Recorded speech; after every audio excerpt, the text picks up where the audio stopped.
হয়েছে? এই কে পড়তে গেছিল দিদি, দরজা খুলছে না। এমা কোন দিকে যাচ্ছে? আবার ওই দিকে যাচ্ছে। এ দিদি দুষ্টুমি করেছে, কখন থেকে তোর জন্য ওয়েট করছে, আর তুই ওর সাথে দুষ্টুমি করছিস।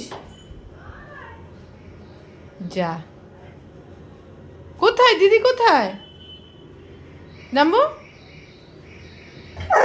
হ্যাঁ এইবার শুরু করেছে। হ্যাঁ দরজার কাছে এতক্ষণ বসেছিল, আর তুই এসে এখন এইসব করছিস ওর সাথে।